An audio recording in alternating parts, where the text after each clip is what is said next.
Well, it happened again. Today, we'll be taking a look at the report of quite a few studio closures coming from Xbox and Microsoft.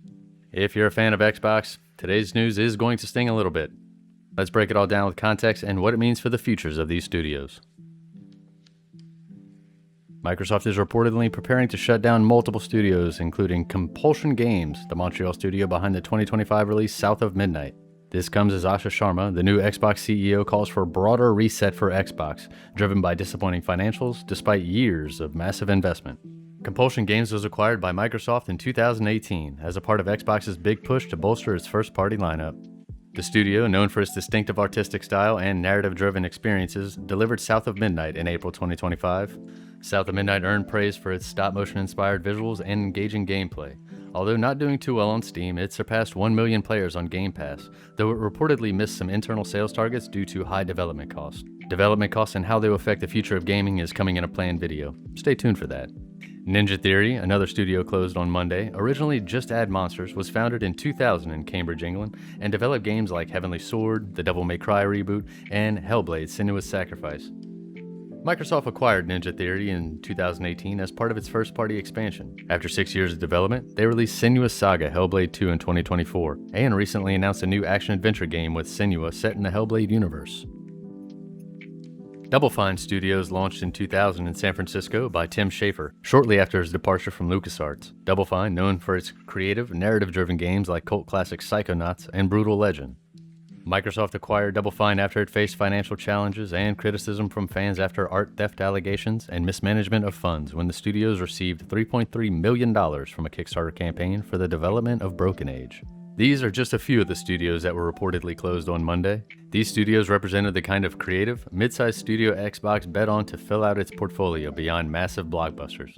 As of recent reports, these studios had hundreds of developers, and some were hiring for new unannounced IPs just months ago. Now, that momentum might be coming to a sudden halt. According to reports from Kotaku and others, Microsoft is planning to shutter these studios as part of wider cuts and restructuring. It's unclear how many staff will be affected, but the impact on studios of this size could be significant. Leadership at a few of these studios is said to be in negotiation with Microsoft over their studio's fate. Arcane Lyon, the French studio behind Deathloop and the upcoming Marvel's Blade, is also reportedly facing uncertainty under Xbox. While Arcane Austin was closed in 2024 after Redfall, Lyon kept operating. But with recent reports, rumors of potential shutdown or major changes are circulating on the internet. The team remains focused on Marvel's Blade, a single-player action game set in Paris, but its future, and the studios, appears to be tied to performance and Microsoft's ongoing cost-cutting efforts. This follows a pattern of other closures as Microsoft continues aggressive restructuring and cost-cutting across its gaming division. This adds to the tough climate for creative teams at Xbox. All of these reports dropped shortly after major leadership changes. Xbox Game Studio lead Craig Duncan and Chief of Staff Louise O'Connor announced their departures on Monday. Duncan, who oversaw a huge portfolio including Halo Studios, Compulsion Studios, and more, had only been in the top role for about 20 months. In his farewell email to staff, he wrote, "When I stepped into the role of leading Xbox Game Studio 20 months ago, my purpose was to serve our studios, our teams, and the people making our games. Together, we set out to deliver high-quality games, strengthen the cultural fabric across our studios, and help shape the future of the business. I am proud to say we delivered many flawless launches that drove business success for the company."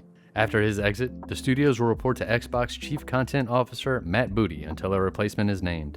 These departures paired with studio closures should be very alarming to the Xbox staff. And what is the driving force behind all this news? Well, it comes from a memo from new Xbox CEO Asha Sharma. Sharma's memo, titled Next 100 Days, Xbox Reset, painted a sobering picture. She revealed that Microsoft's gaming business is ending the fiscal year with about a 3% accountability margin, down year on year. She says, excluding Activision Blizzard King, over the past 5 years we have spent over $20 billion on ongoing investments in our content, platform, and hardware subsidy. But our annual revenue has declined nearly $500 million during that time. Going forward, this cannot continue. The action taken by Asha has caused quite a bit of stir in the gaming community, with one side showing remorse for the developers and artists who recently lost their jobs, and the other side saying that these are necessary steps to take to get the company and gaming as a whole back on track. Asha Sharma and Matt Booty highlighted challenges like skyrocketing hardware component costs, an overextended studio system, and a platform infrastructure that just needs rebuilding. They acknowledge expanding studios for subscription, streaming, and devices, but now need to reassess priorities, especially funding core franchises while maintaining a pipeline for new intellectual properties. This isn't just the opinion of management at Xbox. Microsoft CEO Satya Nadella weighed in saying, "There's more monetization of Xbox games happening on YouTube than at Xbox. The Xbox team needed to figure out how to innovate both in hardware as well as in the games, going forward in an economically viable way." He added, "Is that we've invested a lot. No one can accuse Microsoft of not having invested for the last 25 years. And now we have to turn this into a sustainable business that delivers what is fundamentally one of the best sources of entertainment still." This may be true, but investing without return has led them to make the statements that were released in the past few days. They have, for at least the last 5 or 6 years, invested heavily into games that didn't see a return, like Redfall, Keeper, and Avowed.